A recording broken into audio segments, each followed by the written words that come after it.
Kembali lagi di Cyber World, Be Smart and Critical Thinking di Mata Milenial Indonesia TV, Matanya Indonesia. Kita sudah tiba di segmen terakhir dari Cyber World, tapi rekan kita Titis masih asyik berbincang dengan narasumber kita. Kira-kira apa sih yang dibicarakannya? Marilah kita saksikan wawancara berikut. Silakan Titis. Terima kasih Akbar dan Karissa. Baik, saya dan Bapak Dr. Pratama Persada akan melanjutkan kembali obrolan kami mengenai cyber surveillance dan reconnaissance. Baik, nah tadi Bapak sudah menyebutkan nih ciri-ciri kalau kita ini sebagai target cyber surveillance atau disadap nih Pak ya. Kalau saya di seumpama saya mengalami apa yang tadi Bapak sebutkan seperti HP panas, mungkin kuota saya cepat habis nih Pak. Yang harus saya lakukan apa Pak? Jadi saya sudah mulai sadar nih HP saya tersadap. Ya, biasanya sih kita nggak tahu ya kita tersadap apa tidak ya gitu. Kecuali kalau misalkan mendadak foto kita yang tidak kita publikasikan ada di internet gitu. Wah, kita yakin bahwa ada yang masuk ke handphone kita nih gitu. Yang bisa kita lakukan apa? Yang pertama adalah kita harus mereset handphone kita gitu. Backup semua isi data-data yang penting, phone book, galeri dan lain-lain gitu. Kita factory reset handphone kita gitu. Supaya apa? Supaya malware-nya itu hilang gitu. Nah, tetapi kita harus ingat juga bahwa ketika data kita sudah tersebar, gitu, kan data tersebar itu bukan hanya karena kelalaian kita, tapi bisa juga karena kelalaian pemilik platform atau pemilik sistem elektronik. Betul. Ya kan? Ya. Contohnya tadi sudah kita bahas, Tokopedia bocor 91 juta data, Bineka bocor ada 1,2 juta data, Bukalapak bocor ada 15 juta data, BPJS kemudian KPU, banyak yang bocor gitu. Nah, data-data itu bisa digunakan untuk melakukan surveillance ke kita. Kenapa? Karena di situ ada nomor telepon, ada alamat email, ada tanggal lahir, ada nomor NIK, ada KK, lengkap semuanya gitu. Jadi ketika kita sudah melakukan riset terhadap handphone kita yang kita curigai itu ada masalah, mungkin disusupi malware gitu. Bukan berarti bahwa besok kita akan bebas dari malware itu. Karena nanti kita akan pasti jadi target lagi gitu, ditarget lagi gitu. Makanya sekarang ini sering sekali nih, hampir tiap hari kita terima SMS yang nggak jelas gitu, penawaran kreditan pagunan lah, pinjaman lah, kadang-kadang penawaran togel, ya kan, penawaran apa aja kita tawarkan gitu. Padahal dulu ketika Kominfo bilang bahwa registrasi SIM card wajib dilakukan untuk menghindari adanya nomor-nomor yang tidak teridentifikasi, kan kayak gitu kan? Betul. Sehingga satu orang hanya boleh punya 3 nomor gitu. Kan kenyataannya sekarang nggak bisa dikendalikan. Karena apa? Karena kebocoran data gitu. Data kita udah bocor kemana-mana. Orang punya NIK, orang punya KK, ya kan? Punya nama, punya tanggal lahir. Sudah cukup digunakan untuk melakukan registrasi SIM card gitu. Sudah cukup digunakan untuk registrasi pinjol. Sehingga jangan disalahkan kalau misalkan mendadak ada debt collector ke rumah kita gitu. Tiba-tiba nagih hutang yang tidak kita lakukan. Karena data-data kita digunakan orang lain untuk pinjol. Betul. Gitu. Betul, Pak. Jadi ini emang rumit ini masalah data ini gitu di Indonesia. Oleh karena itu memang ya kita harus antisipasi sih. Kita harus meningkatkan awareness kita lah gitu. Jadi kalau orang Indonesia itu pada dasarnya itu husnuzon gitu, berprasangka baik sama orang kan gitu.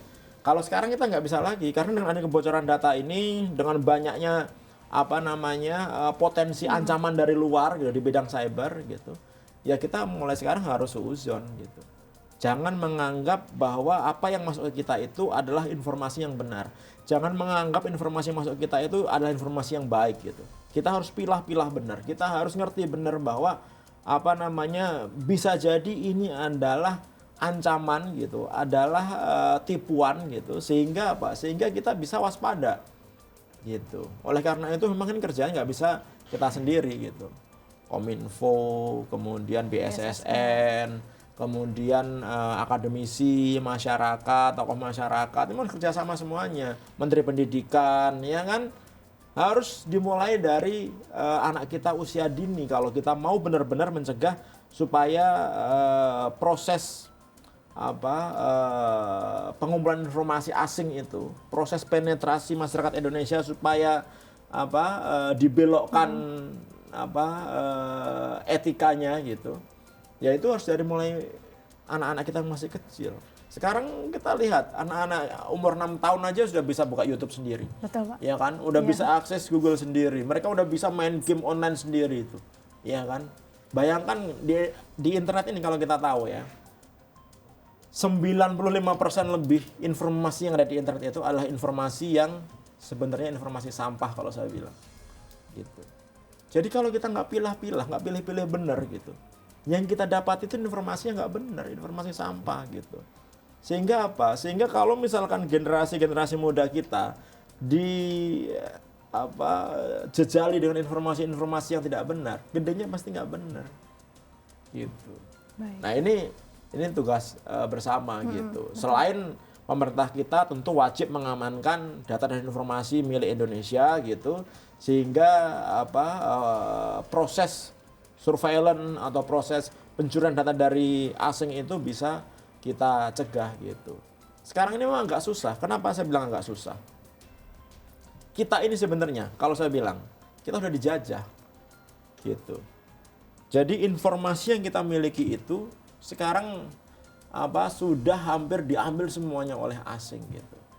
Tapi kita dijajah dengan bahagia. Kita dijajah itu kita bahagia, tertawa-tawa, bersukaria gitu. Dijajah dengan apa?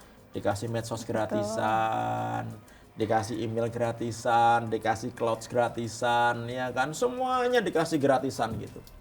Supaya apa? Ya supaya kita memberikan informasi kita sebanyak-banyak kepada mereka gitu. Zaman dulu orang mau melakukan hacking, itu susahnya minta ampun. Untuk nyuri informasi susahnya minta ampun. Kita harus belajar scanning dulu, kita harus belajar sistem komputer dulu, kita harus belajar keamanan, kita belajar coding dan lain-lain gitu. Kalau sekarang enggak, kita dengan ikhlas sukarela gitu, bahagia menyerahkan data kita kepada platform-platform asing yang kita nggak tahu. Apalagi ketika platform-platform tersebut digunakan oleh aparat pemerintah. Apalagi digunakan oleh aparat penegak hukum, apalagi digunakan oleh aparat intelijen, udah bubrah semuanya, gitu. Dan ini kenyataan saat ini, gitu. WA, semua menggunakan WA, gitu.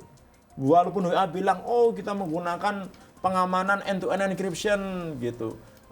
Kita menggunakan two-factor authentication, kita menggunakan semacam-macam lah gitu.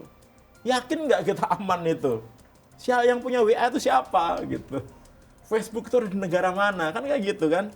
Betul, Pak. Nah kalau kita tahu negara mana itu kan kita bahas. Di negara sana itu, semua informasi itu, wajib hukumnya bisa diketahui oleh pemerintahnya.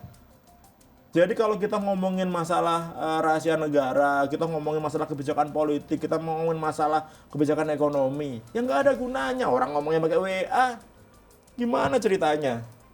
Gitu. Harus punya platform sendiri, harus punya platform khusus gitu, yang dibuat sendiri gitu. Khusus untuk Indonesia ya, Pak ya?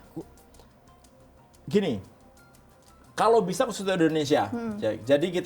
Jadi kita bisa menggunakan platform media sosial, chatting dan lain itu seperti di Cina gitu. Jadi kita punya yang khusus Indonesia gitu. Tapi kalau nggak bisa gitu, minimal untuk pemerintah harus punya lah. Gitu. Pemerintah, aparat penegak hukum, aparat intelijen harus punya lah platform sendiri gitu, yang secure gitu. Sehingga apa? Ketika orang coba-coba melakukan surveillance, recon, penetration test gitu, mereka nggak dapat apa-apa.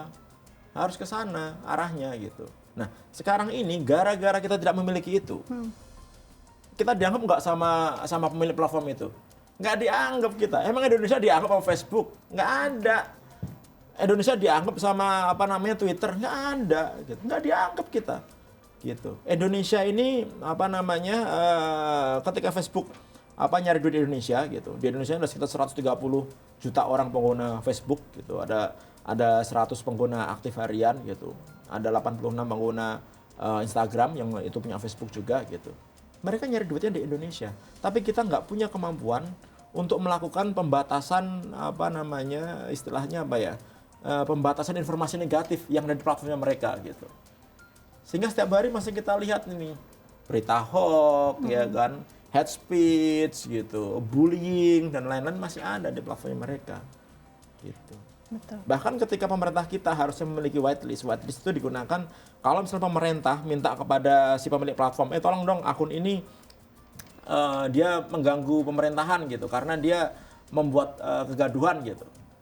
Kemudian diajukan ke pemilik platform gitu. Harusnya kalau kita memberikan permintaan kepada pemilik platform, kita pemerintah ya, kita punya whitelist gitu. Harusnya nggak usah tanya-tanya, ya udah di itu aja di take down lah gitu akun tersebut karena memang jelas-jelas membuat kerusuhan di negara kita gitu. Tapi kan enggak. Tergantung mereka aja. Oh, kalau mereka ini nggak sesuai dengan kebijakan mereka, nggak dianggap kita gitu. Ingat nggak dulu zaman tahun 2000 berapa ya? 17 kalau nggak salah. Ada kasus Cambridge Analytica. Yeah. Ada 61 juta data Facebook gitu yang bocor diambil oleh pihak ketiga. Kemudian ternyata digunakan untuk politik di Amerika gitu. Saat itu terindikasi ada 1 juta data orang Indonesia di antara 61 juta tersebut gitu kan. Nah, ketika pemerintah kita bilang kita mau ikut investigasi gitu, Facebook bilang apa? Nggak usah, biar kita aja. Polisi saat itu mau mengirimkan tim, nggak diterima sama Facebook gitu. Dia saja yang melakukan investigasi gitu. Setelah diinvestigasi ternyata apa hasilnya? Nggak ada apa-apa dia bilang. Dan kita nggak bisa melakukan apa-apa gitu, ya kan? Jadi kita ini nggak dianggap sama mereka. Tidak dianggap ya Pak ya. Google gitu, dia nyari duit di Indonesia gitu. Kemudian kita minta bayar pajak gitu. Mau nggak dia bayar pajak? Lu nggak mau dia bayar pajak gitu. Anda bayar pajak segini loh. Gue bilang saya nggak mau. Segitu, kebanyakan saya maunya segini saja gitu. Dikejar sampai ke Singapura, dikejar kemana-mana. Bahkan kita ancam mau kita blokir kan, Google kan. Kemudian Google bilang apa katanya mau kita blokir. Ya udah blokir aja kalau mau diblokir. Berani nggak kita blokir? Nggak akan berani. Mbak Titis pakai handphonenya apa? Android nggak? iOS Pak. iOS. Iya. Masih mendingan pakai iOS. Tapi lebih banyak pengguna Android di Indonesia. Banyak pengguna emailnya pakai apa? Gmail Pak. Pakai Gmail. Pasti adalah layanan Google yang kita pakai gitu. Betul, Kalau iya. sampai Google di Indonesia diblokir apa yang terjadi? Handphone Android mati semuanya. Mati. Nggak ada yang bisa dipakai itu. Cuma bisa dipakai SMS sama nelpon aja itu. Iya, Pak. Email semuanya mati semua nggak bisa dipakai gitu. Sekarang kampus-kampus besar basis sistem informasi kampusnya menggunakan Google. Gitu. Habis semuanya itu. Makanya dia merasa berkuasa. Gitu. Ketika kita bilang, ya nanti kita blokir, ya blokir aja kalau mau diblokir. Kita nggak akan berani blokir. Kalau sampai berani blokir Google atau Facebook, gitu. Mungkin yang komplain itu, yang demo, mungkin Satu Indonesia. melebihi 212 kali itu. Betul. Gitu. Karena mau nggak mau kan kita Ya karena kita belum menggunakan, berdaulat di sini, betul. gitu. Oleh karena itu tadi memang benar, kemandirian itu jadi salah satu kunci, gitu. Di Cina nih, gitu. Dalam hal ini cukup bagus, gitu. Dalam hal ini ya, gitu. Kemandirian platform teknologi gitu. Ketika ada Facebook masuk ke Cina, kemudian Cina bilang, Anda harus ngikutin aturan yang ada di Cina. Pasang server di Cina, bikin kantor di Cina, data orang Cina harus ada di Cina saja gitu. Akhirnya ketika Facebook nggak mau, apa yang terjadi? Ya nggak apa-apa, diusir gitu. Ya udah, Anda nggak usah di sini. Kita nggak paten, nggak ada Facebook gitu. Nggak paten itu apa ya? Kita nggak kita nggak apa-apa nggak ada Facebook gitu. Sama Google ketika masuk, ketika dia nggak mau ikutin aturan, out dari Cina gitu. Di Cina nggak ada Facebook, nggak ada Google di sana, gitu. Apakah dia mati? Enggak, karena dia punya platform sendiri yang tidak kalah dengan Facebook dan tidak kalah dengan Google, gitu. Nah di Indonesia kalau kita mau mandiri harus kayak gitu. Kalau kita mau berdaulat, ya kita harus mandiri, itu loh. Baik. Ceritanya. Betul Pak, saya setuju Pak untuk mandiri menggunakan platform sendiri ya Pak ya. Karena kan mau nggak mau kan kita selama ini juga harus menggunakan WhatsApp, medsos yang lain juga kita menggunakan. Nah lalu kalau di Indonesia kan apakah sistem keamanannya sudah cukup kuat Pak untuk menangkal cyber surveillance dan recognition ini? Sebenarnya kalau dilihat dari level Cyber Security Index gitu, Indonesia ini masuk ke peringkat 40 dari sekitar 120 negara gitu. Sudah lumayan, tapi belum terlalu bagus. Tapi di indeksnya National Cyber Security Index miliknya Estonia, kita masih peringkat ke-77 gitu. Jadi kita masih middle lah gitu. Nah, masih middle ini sebenarnya bukan karena sistem yang kita miliki itu kuat gitu. Tapi karena di tahun 2019 tahun 2018 kita memiliki Badan Siber dan Sandi Negara gitu. Sehingga sedikit mengupgrade level keamanan cyber di Indonesia gitu. Nah, kalau levelnya itu di bawah 70, di bawah 50, itu sebenarnya tidak boleh melakukan kegiatan ekonomi yang berbasiskan teknologi di suatu negara ya gitu. Jadi dulu di tahun 2016 gitu kita masih peringkat ke 71. Tapi kemudian kita naik ke peringkat ke 40 sehingga kita boleh melakukan kegiatan ekonomi digital. Makanya kita genjot nih ada e-commerce ya kan, ada Tokopedia, ada Gojek, macam-macam gitu. Masih boleh gitu. Tapi apakah dibilang kuat? Kalau menurut saya sih belum, terutama di instansi pemerintah ya. Gitu. Masih kurang sekali gitu. Kalau data riset tahun 2014 sih gitu hanya sekitar 3% lembaga pemerintah yang tingkat keamanannya itu bisa dipertanggungjawabkan gitu. Baik. Artinya apa? Ada 97% lagi yang agak mengkhawatirkan kan gitu. Nah, ini menurut saya harus menjadi kewaspadaan bagi pemerintah, kemudian bagi pemilik platform layanan elektronik gitu, bahwa keamanan cyber itu atau keamanan suatu sistem komputer yang dimiliki itu harus menjadi prioritas saat ini gitu.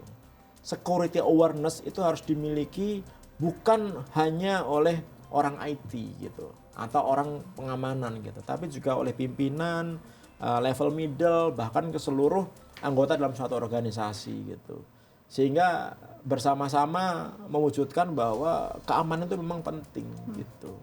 Ya kan? Oleh karena itu menurut saya sudah saatnya lah dengan adanya kasus-kasus kebocoran di Indonesia, kan sering banget nih kita mengalami kasus kebocoran. Terakhir kemarin ada 4 pemerintah daerah yang data dukcapilnya dihack, dicuri, dijual di internet gitu. Pasti ini akan terus terjadi gitu kalau kita tidak benar-benar serius mengamankan sistem komputer yang ada di Indonesia. Lalu yang terakhir nih Pak, Ya. apa yang bisa dilakukan oleh negara untuk melindungi warganya terhindar dari pengintaian cyber ini Bapak? Yang pertama adalah pemerintah wajib mengamankan dirinya sendiri dulu lah gitu. Amankan sistem yang dimiliki di kementerian, lembaga, kemudian TNI, Polri, BUMN, BUMD, pemerintah daerah gitu. Amanin dulu lah itulah gitu. Karena itu tempat pusat informasi pemerintahan kita gitu. Ya kan? Kalau itu diamankan sebenarnya kan sekarang hampir semua layanan masyarakat itu diminta berbasiskan elektronik, ya kan? Pak Jokowi sudah bilang, e-government harus segera dilakukan, interkoneksi antar instansi pemerintah harus segera dijalankan, gitu. Nah, kalau kita nanti sudah benar-benar mengkoneksikan semua jaringan pemerintah, gitu, kalau ada yang tidak aman, apa yang terjadi? Ya pasti kita akan habis. Karena si hackers, penyerang itu akan mencari titik yang paling lemah dulu untuk masuk ke dalam sistem yang paling aman gitu. Jadi pertama amankan dulu lah ini sistem di pemerintahan. Dengan cara apa? Membuat standar keamanan yang benar, ya kan? Ada ISO 27001, ada ISO 27005, ya kan? Ada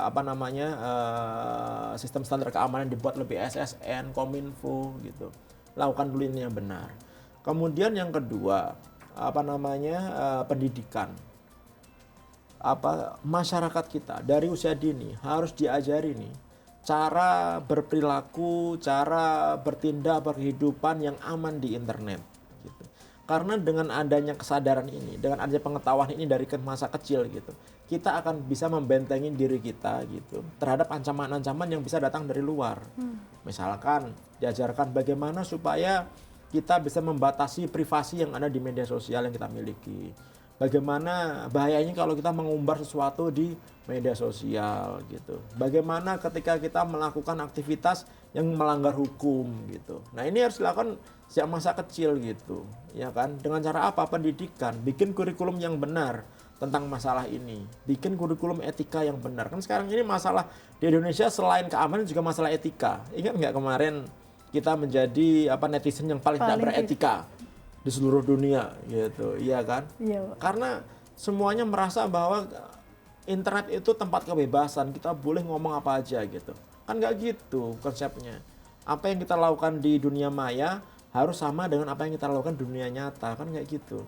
Ketika di dunia nyata kita tidak boleh menghujat orang, menghina orang, ya dunia maya janganlah gitu kan, harus kayak gitu. Nah itu hanya bisa dilakukan kalau kita belajar dari kecil, gitu, dari masa pendidikan gitu, dari SD, SMP, bahkan dari PAUD pun juga penting gitu kalau perlu gitu, ya kan. Nah kemudian membuat standarisasi keamanan yang menyeluruh gitu, karena tidak hanya government saja perlu diamankan, private sector, UMKM, sekarang kan semuanya dituntut supaya bisa berbisnis menggunakan internet, ya kan. Nah ini harus dilakukan, ini harus bimbing ini UMKM, pengusaha-pengusaha kecil gitu yang baru mulai menggunakan internet sebagai basis ekonominya gitu. Nah yang keempat, buat peraturan. Nah ini peraturan ini penting sekali, kenapa? Karena peraturan-peraturan di Indonesia ini belum sepenuhnya pro kepada masyarakat gitu. Kita punya undang-undang ITE, tapi apakah cukup? Enggak gitu. Kita butuh salah satu lagi undang-undang pelindungan data pribadi gitu. Kenapa saya butuh itu? Karena saat ini basis kebocoran data yang terjadi karena tidak ada hukuman yang setimpal untuk pemilik platform yang dengan kelalaiannya ternyata menyebabkan kebocoran data masyarakat. Gitu. Akhirnya apa? Mereka play victim kalau saya bilang. Mereka menempatkan dirinya sebagai korban juga. Saya juga korban peretasan loh, saya juga nggak bisa gitu dong. Anda sudah dapat untung banyak dari data masyarakat ini. Harusnya Anda bertanggung jawab terhadap keamanan data milik masyarakat, kan kayak gitu. Harusnya ada hukuman setimpal. Di sini nggak ada. Makanya mereka santai-santai aja sekarang. Karena nggak ada hukuman gitu. Nah, dengan undang-undang pelindungan data pribadi ini harusnya masyarakat akan terlindungi gitu, ya kan. Nah, kemudian yang kelima adalah kerjasama yang baik lah gitu antara pemerintah, swasta, akademisi, masyarakat gitu, sehingga bisa mewujudkan ekosistem dunia maya gitu, ekosistem masyarakat yang memang aman gitu, kayak gitu Pak. Baik Pak, terima kasih Pak. Demikian bincang-bincang kami dengan Bapak Dr. Pratama Persada. Saya Titi Sordiani, kembali ke studio. Ya, millennials, bisa kita simpulkan bahwa kita tidak perlu takut bahwa negara melakukan surveillance terhadap kita. Selama kita memang berlaku benar dan sesuai aturan, kita tidak perlu khawatir tentang hal tersebut.